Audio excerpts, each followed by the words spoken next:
ആഗോള record സ്വന്തമാക്കിയിരിക്കുകയാണ് Saudi തലസ്ഥാന നഗരിയിലെ Riyadh metro ശൃംഖല. ലോകത്തെ ഏറ്റവും ദൈർഘ്യമേറിയ ഡ്രൈവറില്ലാ ട്രെയിൻ ശൃംഖല എന്നതിലാണ് നേട്ടം.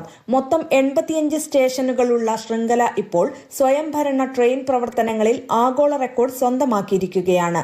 176 കിലോമീറ്റർ ദൈർഘ്യമുള്ള ലോകത്തെ ഏറ്റവും ദൈർഘ്യമേറിയതും പൂർണ്ണമായും ഡ്രൈവറില്ലാ ട്രെയിൻ ശൃംഖലയായി റിയാദ് മെട്രോയെ ഗിന്നസ് വേൾഡ് റെക്കോർഡ്സ് ഔദ്യോഗികമായി അംഗീകരിച്ചു.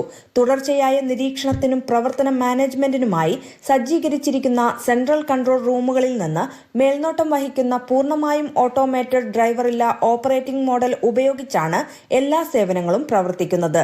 സൗദി വിഷൻ 2030 എന്ന സൗദി അറേബ്യയുടെ വികസന പരിവർത്തന സ്വപ്നങ്ങളുമായി ഇതിന് ബന്ധമുണ്ട്. നഗരവികസന ലക്ഷ്യങ്ങൾക്ക് അനുസൃതമായി സ്മാർട്ട് സുസ്ഥിര ഗതാഗത അടിസ്ഥാന സൗകര്യങ്ങൾ വികസിപ്പിക്കുന്നതിനുള്ള റോയൽ കമ്മീഷൻ ഫോർ റിയാദ് സിറ്റിയുടെ നിലവിലുള്ള പരിപാടിയെ തുടർന്നാണ് ഗിന്നസ് ബുക്ക് അംഗീകാരം എന്ന് വിലയിരുത്തപ്പെടുന്നു. Mathrubhumi news, Riyadh.